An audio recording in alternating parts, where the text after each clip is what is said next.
এক ভাই প্রশ্ন করেছেন 12 রবিউল আউয়ালের দিন নবীজি তো ইন্তেকাল করেছেন, আপনারা ওনার জন্মদিন কেন পালন করেন?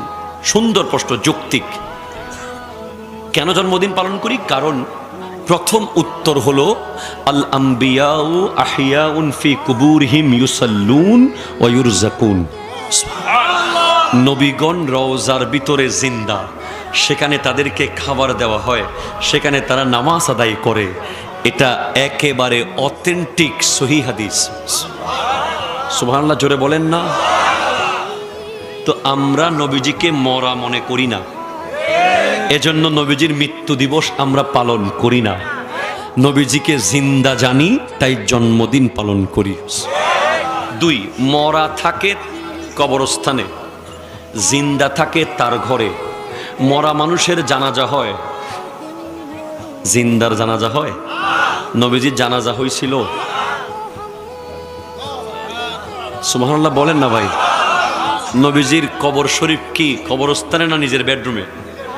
যেই রুমে নবীজি আয়েশা সিদ্দিকা রাদিয়াল্লাহু তাআলা আনহার সাথে সংসার করেছিলেন, ওই রুমেই নবীজি এখনো শুয়ে আছেন। জাস্ট একটা প্রক্রিয়া মাত্র। আপনি শামাইলে তিরমিজি পড়ে দেখবেন, আমার নবীর কাছে জিবরিল আমিন এসে বলে, আপনি কি চান? আল্লাহ আপনার ইচ্ছা জিজ্ঞেস করেছেন, মন চাইলে থাকেন, না হলে চলেন। নবীজি বলছেন, আমি চলে যাব আল্লাহর দিদারে। ইচ্ছা আপনার। আল্লাহু আকবার, জোরে বলবেন না। নবীজি বলেছেন, হায়াতি খায়রুল লাকুম ওয়া মামাতি খায়রুল লাকুম।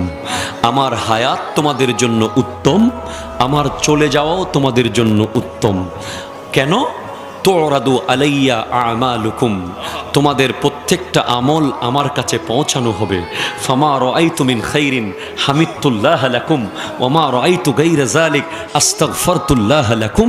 আমি রওজায় বসে বসে দেখব, তোমাদের উত্তম কিছু দেখলে তোমাদের পক্ষ হয়ে আমি আল্লাহর প্রশংসা করতে থাকব, আর তোমাদের অন্যায় কিছু দেখলে তোমাদের পক্ষ হয়ে আমি ইস্তেগফার করতে থাকব।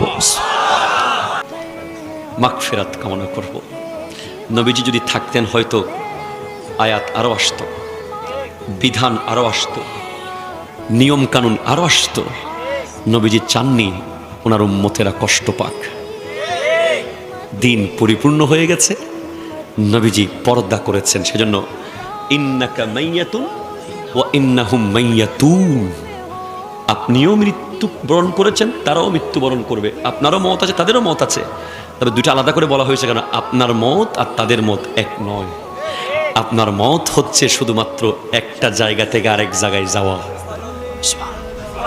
আর জোরে বলেন না সুবহানাল্লাহ।